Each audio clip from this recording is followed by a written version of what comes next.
biyyi Suudii keessatti namni rakkachuun, du'uun, fannifamuun, beelayuun, damoota dhoggatamuun, fooqirraa darbatamuun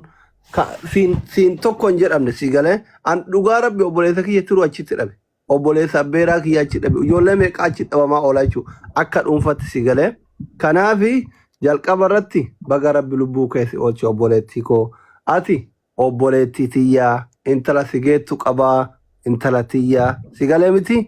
waan ati barbaaden si bira dhaabbannaa iqaamaa si hojjisiifnaa. Taaskii homa waan ijoolleen kafalettu kanallee osoo namni tokko sin gaafanne nusirraa kafalaa na jalaa hin aarinii dhiqadhu nyaadhu waan argattee yoo rakkoon garagaraa ka jiraatu taate rakkoon tokko hin jiru fooloo sii deebiseera silkii kiyyallee sii ergaa anillee sii dubbisa makilleen si haa dubbiftu wanni ati yaaddu tokko hin jiru waraqaa akka poolisiin sin qabne iqaamaa sii tolchisiifna birrii baay'ee xiqqoodhana siin sobutti hin jiru asliidhaan kasi dubbisayyuu kuni waadadha nama baay'ee si dhageeffataara qeerroleen hiriyyaa kennaa hawwileen obboleettii teennaa akkuma kee kana tarroo namaa walloltee Dubaayitti rakkoo meeqa keessa dartee sagalee taanee fi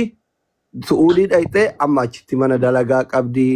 ijoollee mana san keessa jiran keessa haati mana sanii nama rakkoo meeqa biyya Dubaayitti argee cinqame biyya namaa keessatti cinqamuun siin haarawan baane homo ijoollee Oromoo obboleewwan kee kaleessa mudataa turetu har'a si mudate sitti hin dhagayamin baga rabbi lubbuu keessi oolche ofitti illee hin aarini lubbuu kiyyallee obbaasa maalmaan hin jedhe ati obboleettii kenna intala kennaati si galee nuti sirra guguddaadha obboleettii qofa osoo hin taane ilmoo kennaati si galee waa takka akka abbaa keetiif haadha kee biraa baatetti dubartii as jala jirtu koppilinki sheer gootu sii boottu kana akka haadha keetitti ilaali akka obboleewwan kee hangafaatti ilaali nu warra dhiiraan mootu akka obboleessa kee hangafaatiif akka abbaa keetti nu ilaali waa takka hin yaaddayini yoo rakkoon jiraate anama lakkoofsa kiyya keessan si erga anallee dubbisii ijoollee sitti dhiyaata warra duraan beektanillee dubbisii